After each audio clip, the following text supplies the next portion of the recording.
다니엘 기도회가 은혜 중에 잘 마쳤습니다.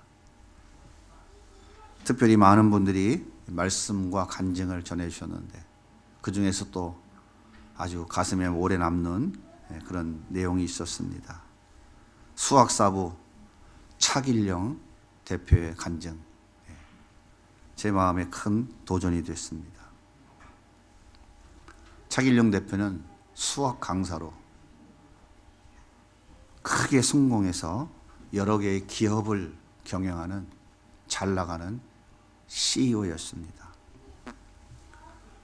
그런데 할머니가 돌아가시고 아버지가 돌아가신 이후에 이상하게도 점점 사업이 힘들어지더니 결국에는 심각한 위기를 만나게 되었습니다.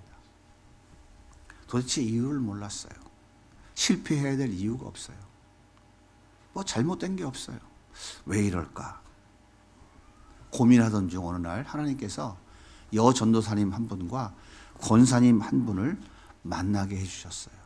그리고 그분들을 통해서 그동안 내가 잘나서 성공한 것이 아니라 할머니와 아버지의 중보기도가 있었기 때문에 내가 오늘 여기 있었구나 하는 것을 깊이 깨닫게 됐습니다.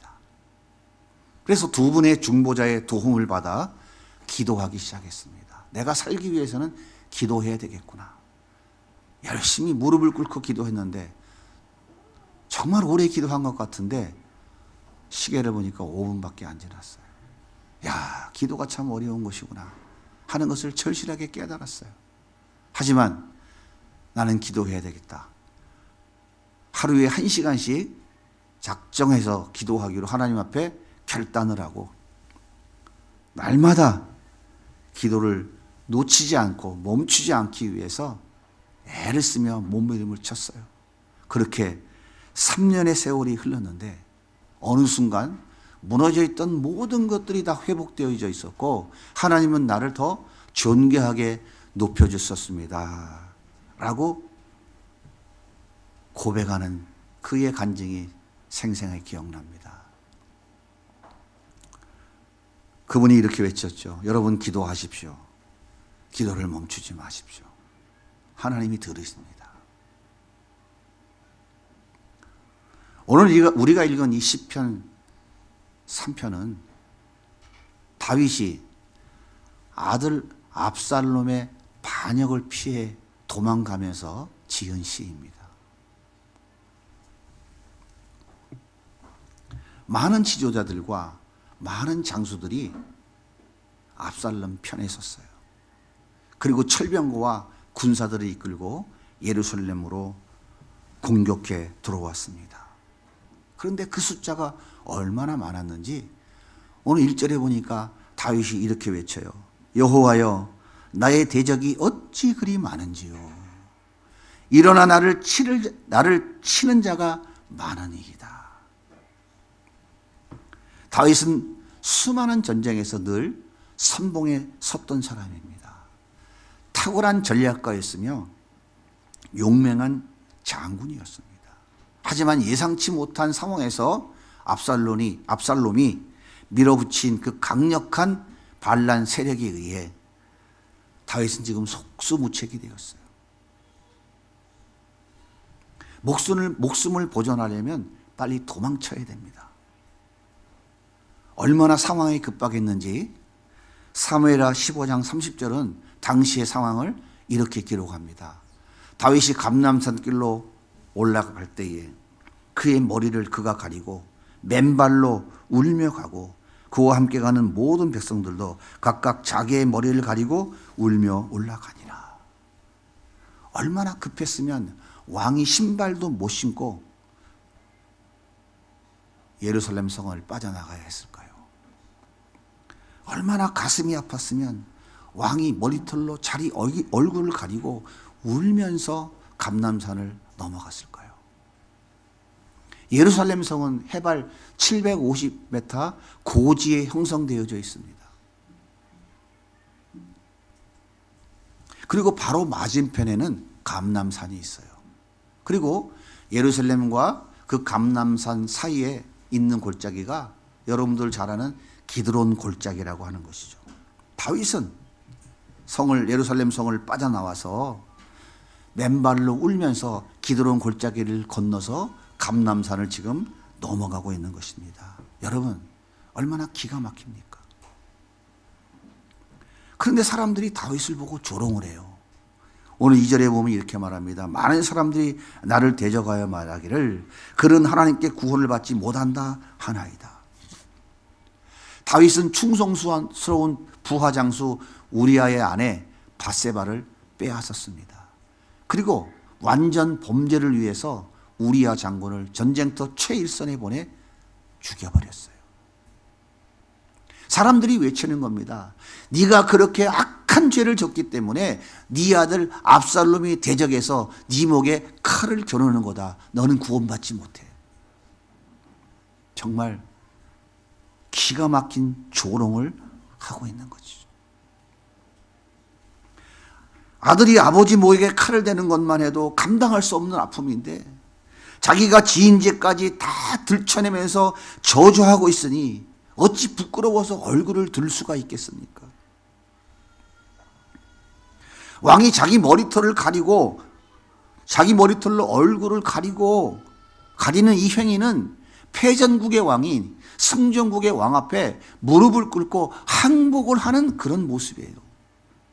왕이 자기 머리털을 풀어헤치고 통곡한다는 것은 나라가 망했다는 것입니다. 다윗의 모습은 지금 완전히 실패한 왕, 더 이상 왕으로 인정받을 수 없는 회복 불능의 지경에 떨어진 모습인 거예요. 손가락에 작은 상처가 나서 소독약만 발라도 얼마나 아픕니까? 쓰라리고.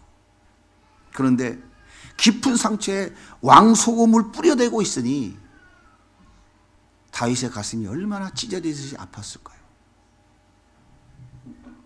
내 자식이 아니라 차라리 충성스러운 부하가 반역을 했다면 더 좋았을 텐데, 이웃나라가 쳐들어와서 내 목에 칼을 댔다면 차라리 더 좋았을 텐데, 내 속으로 난 자식이, 눈에 넣어도 아프지 않을 내 사랑하는 아들이 왕위를 빼앗겠다고 전차와 탱크를 앞장 세우고 공격해 왔으니 얼마나 기가 찰 노릇입니까? 어떻게 해야 이 깊은 절망과 수렁의 고통에서 벗어날 수 있을까요? 어떻게 해야 병풍처럼 둘러싸여 있는 현실을 타개할 수 있을까요? 다윗이 할 수 있는 것은 아무것도 없었습니다. 다윗이 할 수 있는 것은 한 가지 있었어요. 그것이 바로 하나님께 기도하는 것이었습니다.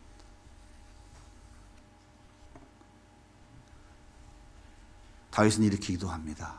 오늘 3절 보세요. 여호와여, 주는 나의 방패이시오, 나의 영광이시오, 나의 머리를 드시는 자이다, 자니이다.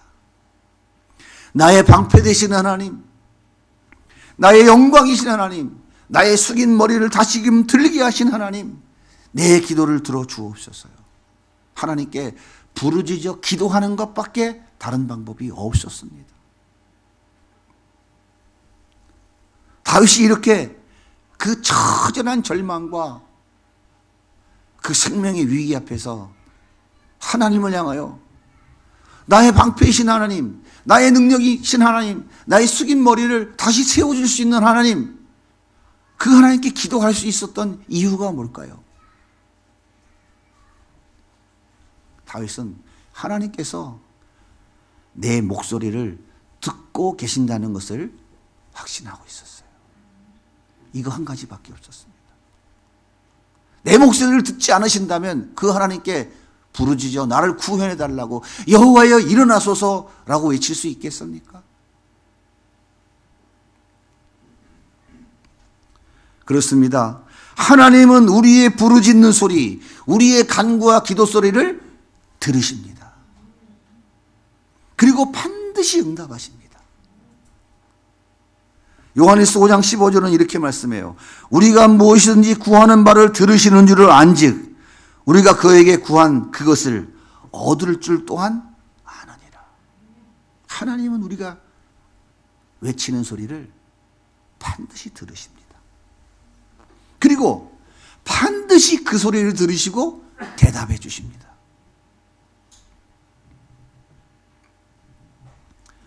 열왕기하 20장에 보면 히스기야가 병이 들어 죽게 되었어요. 이사야 선지자가 찾아와서 너의 집을 정리해라.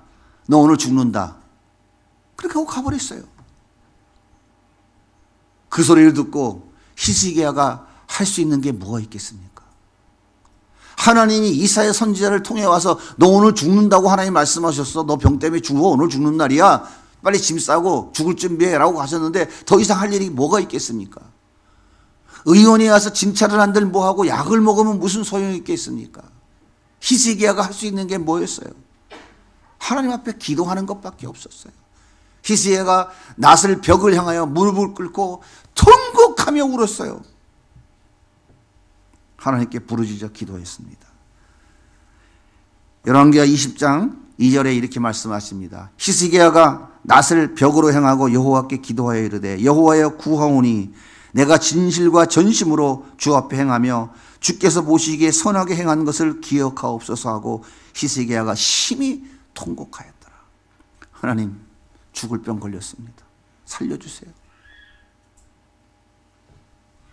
내 기도 들으시고 응답하신 하나님, 내가 죽게 생겼습니다. 살려주세요. 다른 말 할 게 있겠습니까? 히스기야가 통곡하며 울며 하나님께 매달려 외친 거예요. 하나님께서 히스기야의 통곡 소리를 들으셨습니다. 즉각적으로 들으셨어요. 여호와의 말씀이 내가 내 기도를 들었고 내 눈물을 보았노라. 내가 너를 낫게 하리니 내가 3일 만에 여호와의 성전에 올라가겠고 내가 내 날을 15년을 더할 것이며. 하나님께서 히스기야의 그 통곡의 소리를 들으시고 그의 생명을 15년 연장해 주셨습니다. 사랑하는 여러분, 하나님은 우리의 처지와 환경을 잘 아십니다. 나보다 너를 다 더 잘 아셔요. 그럼에도 불구하고 하나님은 우리의 부르짖는 소리를 듣기 원하신다라고 하는 것이에요. 하나님은 우리의 작은 신음도 다 듣고 계십니다. 다 듣고 계세요. 여러분이 지금 마음속에 안타까워 소리내는 그 신음소리를 하나님 지금도 다 듣고 계신다니까요. 그럼에도 불구하고 우리의 통곡하며 부르짖는 소리를 하나님은 듣기 원하십니다. 때로 가슴이 너무 답답해서 속에서 말조차 나오지 않아요. 절망이 너무 깊으니까 기도를 해야 되겠는데 말이 안 나와. 그래서 하나님 아버지 거리고 있는 그 소리도 하나님이 들으십니다. 눈앞에 절명의 벽이 너무 높아서 무슨 미사 오고 무슨 제대로 된 문장을 구사할 수 없는 그런 상황 속에 주저앉아서 다리를 흔들면서 눈물로 엉엉 소리를 내도 하나님은 다 들으십니다. 왜 하나님은 우리의 소리에 귀를 기울이고 들으실까요? 도대체 하나님이란 분이 왜 들으실까요? 왜 들으실까요? 그분은 우리의 아버지시기 때문에 그래요. 여러분은 하나님을 누구라고 불러요?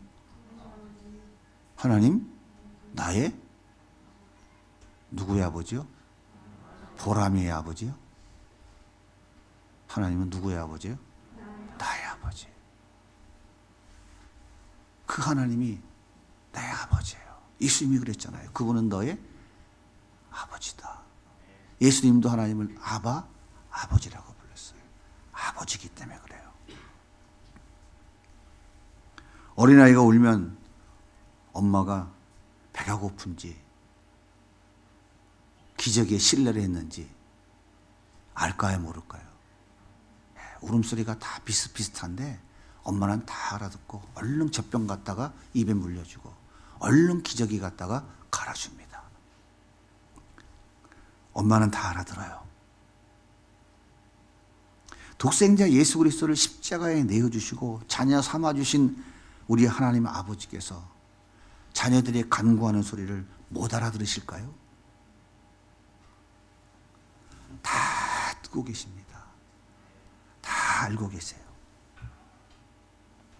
요즘 여러분들 우리 엄마들이 보니까 애기 키우는 엄마들이 보니까 채널 A에 금쪽 같은 내 새끼 뭐 이런 거 우리 아이가 변했어요 뭐 이런 프로를 열심히 보더라고요.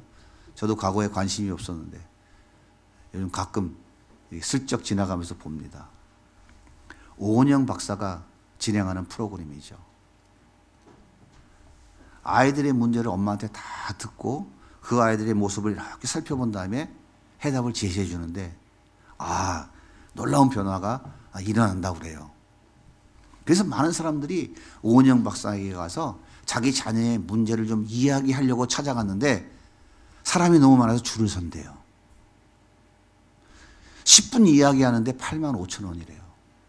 1시간 이야기하면 50만 원이 넘습니다. 거기다가 이런저런 기초적인 검사 몇 가지 하면 검사가 MRI 찍고 그러는 거 아니에요? 종이떼기 갖다 놓고 쓰세요 하는 게 검사예요. 별거 아닙니다. 그거 하려면 또 수백만 원 들어간대요. 좀 유명한 사람들한테 가서 내가 하고 싶은 이야기 하려면 돈이 많이 들어가요. 세상에 가장 유명한 분이 누구십니까? 우리 하나님이잖아요. 전능하신 하나님, 무한하신 하나님.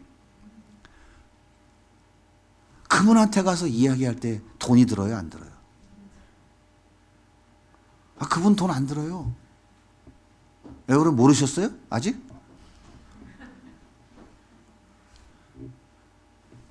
(10분) 얘기하든지 100분 얘기하든지 1000분 얘기하든지 365일 맨날 얘기해도 그분은 돈 10원도 안 받습니다.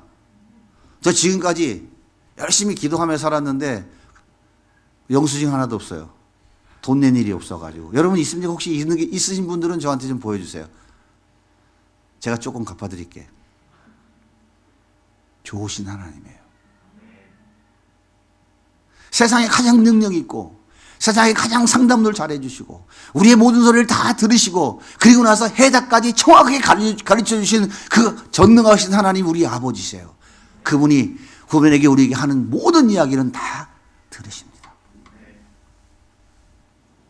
그런데요, 한 가지 사단이가 방해를 해요. 사단이가 뭐라 하는지 아세요?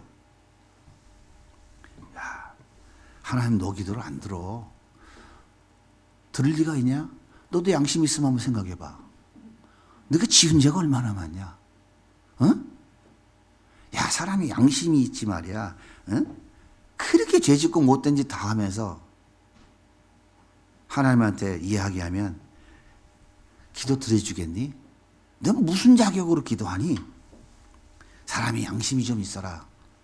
사단이가 이렇게 속삭인다고요. 여러분 속지 마십시오. 하나님은 예수 그리스도의 십자가 보혈의 피로 우리의 모든 죄를 다 용서해 주셨습니다.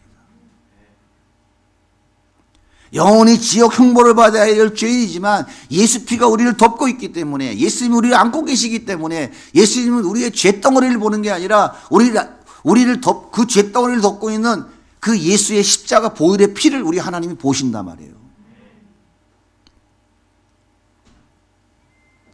그래서 우리 기도를 다 들어주십니다. 여러분 절대 속지 마십시오. 물론 우리의 목소리를 즉각적으로 다 들어주시는 건 아니에요. 때로는 아직 때가 아니니까 조금 더 참고 기다려라 이렇게 대답해 줄 때가 있어요, 없어요? 또 어떨 때는 너무 화가 나고 속상해서 아이고 하나님 너무 속상해요. 저 인간 귀신이 와서 좀 잡아가면 좋겠어요. 이렇게 속상해서 정욕에 쓰려고 구할 때도 있어요. 그때 하나님께서 그러면 안 되지 하고 기도를 응답해 주시지는 않는다 그 말이죠. 그건 안 돼 하고 거절하시기도 해요. 하지만 분명한 것은 하나님은 우리의 간구와 기도를, 우리의 외치는 소리를 100% 다 들으신다는 사실입니다. 여러분 이 사실을 믿으십니까? 그러면 하나님께서 기도하는 다윗에게, 부르짖는 다윗에게 어떻게 응답해 주셨을까요? 하나님의 응답은 첫째가 뭐냐면 눈앞에 두려움이 사라지는 거였어요. 아이 목사님 무슨 두려움이 사라지는 게 응답입니까? 그게 하나님이 우리에게 주시는 응답이에요. 두려움이 사라지면 뭐가 찾아옵니까? 평안이 찾아오는 거예요. 이게 응답의 시작입니다. 오늘 보십시오.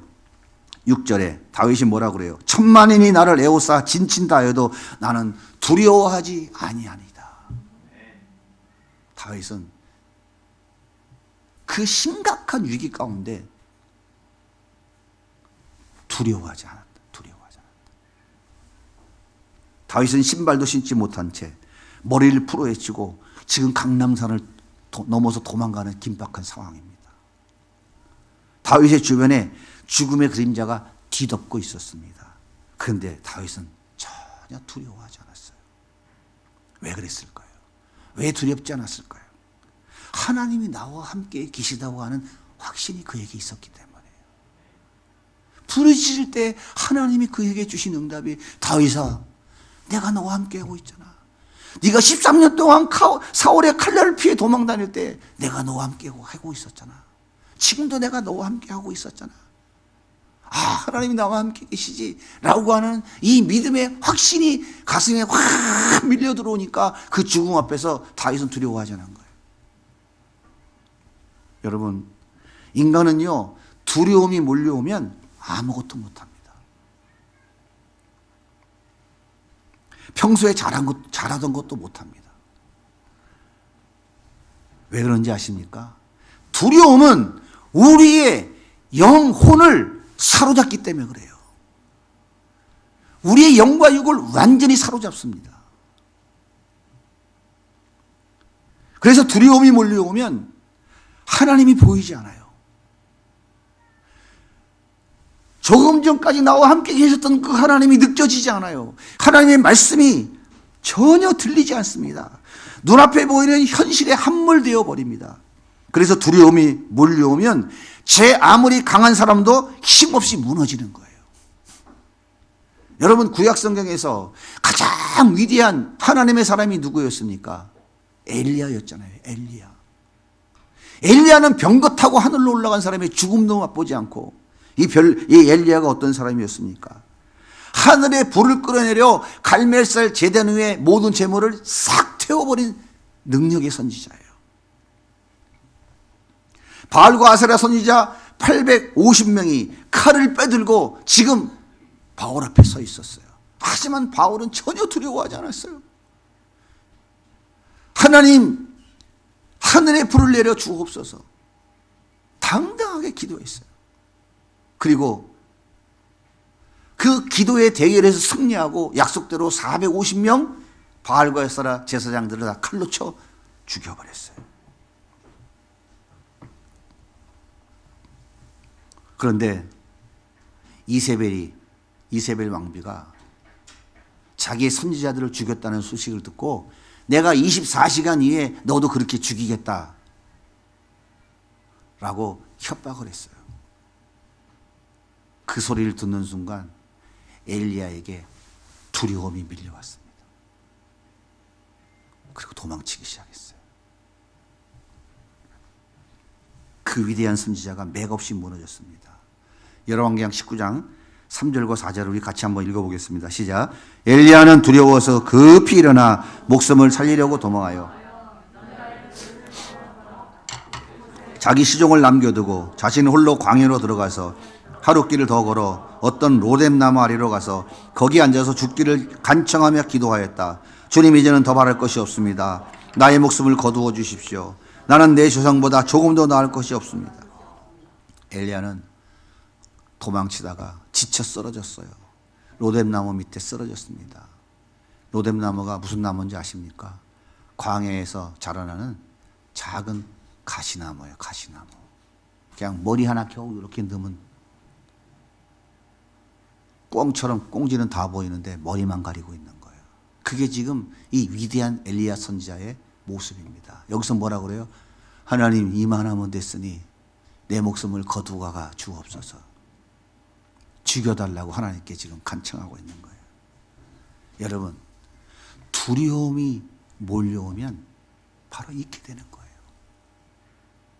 하나님이 함께 하신다는 믿음이 있었던 이 엘리야는 칼을 빼들고 있는 바알과 그 아세라 선지자 850명 앞에 두려워하지 않았다니까요. 하나님, 하늘의 문을 닫아 주옵소서. 비를 막아 주옵소서. 그래서 이 백성들로 하여금 비를 내려주시는 분은 하나님이신 것을 알게 해 주옵소서. 그렇게 기도하고 3년 6개월 하늘의 문이 닫힌 이 놀라운 능력을 행했던 선지자라니까요. 온 나라가 기근에 다 죽게 생겼어요. 바알과 아사랴가 비 내려주는 신이 아니라는 걸 깨닫게 하나님이 하셨어요. 그리고 기도하잖아요. 하나님, 하늘의 문을 열어 주옵소서. 그렇게 기도해놓고는 저 멀리 조각구름이 뜬 것을 보니까 아합 왕에게 뭐라 그럽니까? 당신 비 맞아서 생쥐 되기 전에 빨리 집으로 돌아가? 이렇게 말했던 능력의 선지자예요. 그런데 그의 영혼에 두려움이 몰려오니까 그 위대한 믿음은 어디론지 사라지고 절망과 죽음의 골짜기로 떨어지고 마는 거예요. 사랑하는 여러분, 두려움이 사라지면 그 자리에 무엇이 찾아온다고요? 평안이 찾아옵니다. 감사와 기쁨이 오는 거예요. 감당할 수 없는 상황, 도저히 헤쳐나갈 수 없는 상황, 내 힘과 능력으로 불가능한 상황에서 두려워하지 않는 것, 이것이 하나님의 놀라운 응답입니다. 하나님의 응답이 여기서부터 시작되는 거예요. 빌립보서 4장 4절에서는 그래서 이렇게 말씀하십니다. 우리가 큰 소리로 같이 한번 읽어볼게요. 시작. 아무것도 염려하지 말고 모든 일을 오직 기도와 간구로 하고 여러분이 바라는 것을 감사하는 마음으로 하나님께 아뢰십시오. 그리하면 사람의 헤아림을 뛰어넘는 하나님의 평화가 여러분의 마음과 생각을 그리스도 예수 안에서 지켜줄 것입니다. 이게 응답의 시작이라고요. 그래, 알았다. 오늘 내가 로또 맞춰줄게. 그렇게 응답하지 않으신다고요. 하나님의 일하시는 방법은 그렇잖아요. 하나님의 응답은 뭐냐면 우리 마음에 두려움이 사라지고 평강이 찾아오는 거예요. 이게 응답의 시작입니다. 인간의 이성으로 헤아릴 수 없는 하나님이 주시는 평안, 그 평안이 우리의 마음과 생각을 지켜주는 거예요. 조금 전에는 절망 가운데 죽여주세요. 아이고 죽어버려야지. 사람은 살아서 뭐하나, 이런 절망이 하나님이 우리 안에 응답해 주시면 두려움이 사라지고 우리 안에 평안이 찾아옵니다. 그러면 그 평안이 우리의 생각과 마음을 지키는 거예요.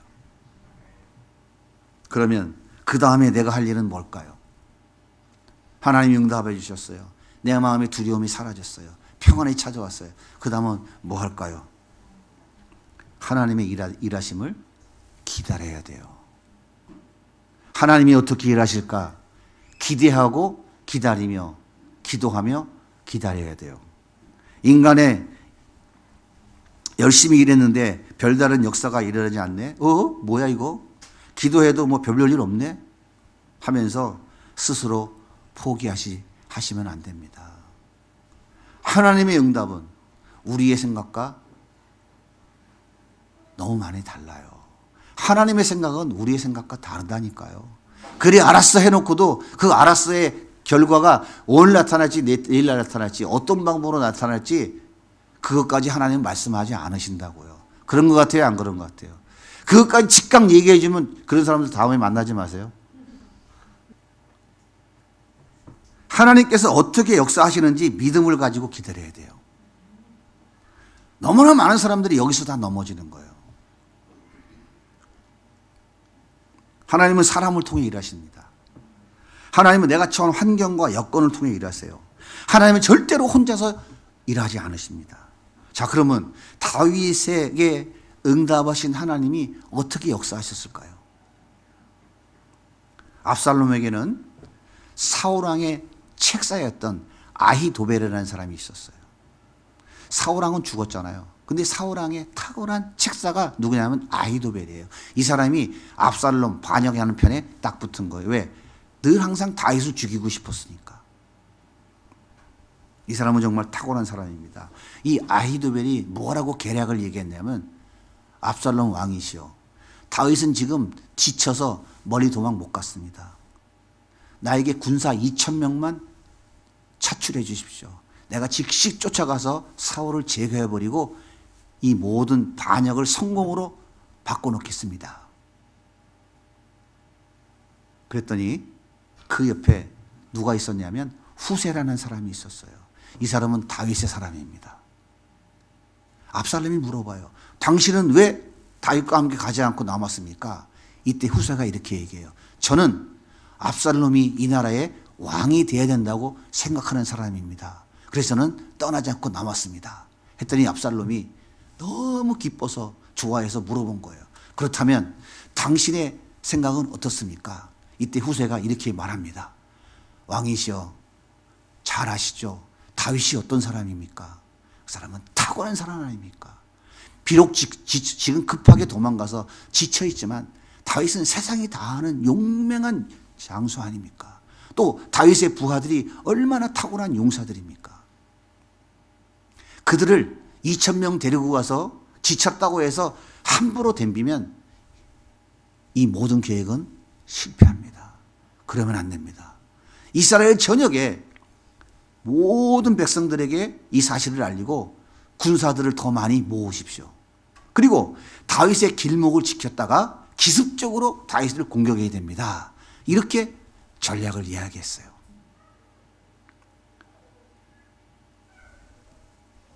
그리고는 후세는 사람들을 보내서 다윗에게 지금 아히도벨이 이런 전략을 가지고 압살롬에게 이야기했으니까 오늘 밤 요단강을 건너서 안전한 곳으로 피신하십시오.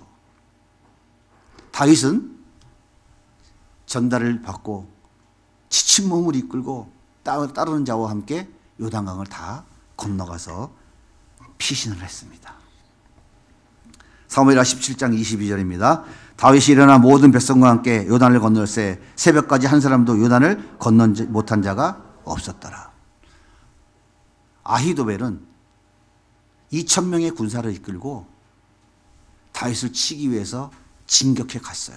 가서 보니까 이미 벌써 다윗과 그의 따르는 사람들은 요단을 다 건너가 버렸어요. 칠 수가 없었어요. 이 사실을 확인한 아히도벨은 네 계략이 실패했구나 하고 말을 타고 자기 고향에 들어가 스스로 목숨을 끊어 자살해버리고 말았어요. 사무엘하 7장 23절에 이렇게 말합니다. 아히도벨이 자기 계략이 시행되지 못함을 보고 나귀의 안장을 지우고 일어나 고향으로 돌아가 자기 집에 이르러 집을 정리하고 스스로 목매어 죽음에 그의 조상의 묘에 장사되느니라. 여러분, 이게 하나님이 하시는 일이에요. 다윗은 정신을 바짝 차리고 군사들을 재정비하고 압살롬의 그 전략을 깨부실 계획을 다 수립했어요. 다윗의 군사와 압살롬의 군사가 수적으로는 비교되지 않을 만큼 열세지만 전쟁에 맞붙었지만 전쟁은 일방적이었습니다. 압살롬의 군사 2만 명이 전사했고 압살롬은 도망가다가 상수리 나무에 머리가 딱 걸렸어요. 요압은 압살롬의 심장에 단창 3개를 던졌고 요압의 부하들이 압살롬을 에워싸서 칼로 쳐서 죽여버렸어요. 사무엘하 18장 14절과 15절은 이렇게 말씀하십니다. 우리 같이 읽을까요? 요압이 이르되 나는 너와 같이 지체할 수 없다 하고 손에 작은 창 3을 가지고 가서 상수리 나무 가운데서 아직 살아있는 압살롬의 심장을 찌르니 요압의 무기든 청년 10명이 압살롬을 애써하고 쳐 죽이니라. 하나님은 후세라고 하는 사람을 압살롬 곁에 남겨두셨습니다. 그리고 그 후세의 마음을 하나님이 사로잡으셨어요. 후세로 하여금 압살롬의 모든 계략들을 다 파악해서 다윗에게 알려주도록 역사하셨습니다. 이것이 하나님의 일하시는 방법이에요. 하나님은 점쟁이 같이 그렇게 일하시는 분이 아니에요. 물론 상황에 따라서는 그 자리에서 죽은 자도 살리시는 분이 하나님이시지만 하나님은 보편적으로 하나님은 일하시는 방법은 우리가 절망 가운데 정말 해답을 모르고 쩔쩔매고 있을 때 우리에게 첫 번째 응답해 주시는 방법은 그 문제 앞에 평안을 주시는 거예요. 두려움이 사라지게 하는 거예요. 우리의 마음과 생각을 그래서 지켜주시는 거예요. 그리고 하나님은 우리의 환경과 여건을 통해서, 사람들을 통해서 하나님의 방법을 가지고 일해가기 시작하시는 것입니다. 사랑하는 여러분 앞에 지금 어떤 문제들이 쌓여 있습니까? 내가 도저히 내 힘으로 감당할 수 없는 심각한 위기가 여러분 앞에 놓여 있습니까? 지금 도망치지 않으면 목숨마저 부지할 수 없는 절체절명의 상황을 지금 만나고 계십니까? 그래서 아무것도 할 수 없다고 그렇게 생각하십니까? 그렇다면 여러분이 할 수 있는 방법은 한 가지밖에 없어요. 하나님께 기도하는 겁니다. 기도하십시오. 하나님께 외치십시오. 하나님 살려주세요. 하나님 도와주세요. 하나님은 여러분의 그 외치는 소리를 지금 듣고 싶어서 기다리고 있다니까요. 뭐 쪽팔립니까? 자존심 상해요? 계속 자존심 살리고 계셔 보십시오. 인생길 험하고 마음 지쳐 숨구멍은 점점 더 쫄려져 올 것입니다. 그 자존심 내버리고 그 알량한 체면 내버리고 하나님 살려주세요. 하나님께 소리치십시오. 하나님은 지금 자녀들의 소리를 듣기를 원하고 계십니까? 믿음이 없어서 기도를 못 하십니까? 믿음 갖고 기도합니까? 하나님 살려주세요 하다 보면 하나님 믿음 주시는 거예요. 믿어지게 해주셔요. 여러분이 믿으려고 해보세요. 하나도 못 믿어요. 뭘 믿어요? 믿을 수 있어요? 오늘 집에 돌아가다가 나는 아무 문제 없을 것이다. 자신할 수 있어요? 10분 후에 20분 후에 벌어질 일도 모르는 게 우리 인간이에요. 하나님 살려주세요. 하나님 도와주세요. 내가 하나님의 자녀잖아요. 부르짖고 외치고 하나님께 목소리를 높이면 하나님 믿어지는 믿음도 주시고 하나님 나에게 평안과 기쁨과 감사를 주시는 거예요. 내 안에 두려움이 사라지는 겁니다. 그때 우리는 하나님의 일하심을 기다리는 거예요. 기도하면서 기다리는 거예요. 하나님의 역사가 시작되는 거예요.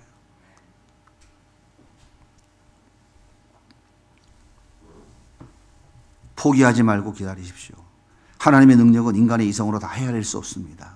내 주변의 사람들을 통해서 내 삶의 환경과 여건들을 바꾸셔서 내가 이해할 수 없는 그런 하나님의 방법으로 역사하십니다. 반드시 역사하십니다. 다윗의 기도를 들으시고 역사하신 하나님은 오늘도 살아계십니다. 여러분과 함께 계십니다. 이곳에 지금 이 자리에 여러분과 함께 계십니다. 차길용 대표는 기도하지 않아도 얼마든지 성공할 수 있다고 자신하며 살았던 사람이에요. 하지만 하나님의 자녀가 기도하지 않고는 모든 것이 불가능하다는 것을 확신하게 됐어요. 그래서 이렇게 외칩니다. 여러분 하루 3시간 3년만 기도해 보세요. 하나님 모든 것을 다 이루어 놓으십니다. 저는 그 하나님을 경험했습니다. 만약 기도해보고 안 되면 제가 책임지겠습니다. 철저한 원리와 철저한 논리로 무장한 공학 박사 수학자의 입에서 나오는 외침이에요. 수학자들은요, 정확한 논리가 맞아지지 않으면 절대로 인정하지 않는 사람이 그 사람들의 생리예요, 생리. 믿져봐야 본전인데 기도해 보지 않으시겠습니까? 다니엘 기도가 끝났다고 해서 우리가 기도를 멈춰서는 안 됩니다. 그동안 기도하지 못하셨다면 다시 하나님 앞에 기도의 무릎을 세우시고 하나님께 외치십시오. 하나님은 기도하는 사람들을 통해 역사하십니다. 하나님은 기도하는 삶을 통해 일하십니다. 기도하는 삶에 임하는 그 역전의 은혜를 우리가 경험하면서 살아가야 되지 않겠습니까? 하나님의 그런 은혜가 우리 모든 성도들 가운데 충만하게 넘치기를 예수님의 이름으로 축복합니다.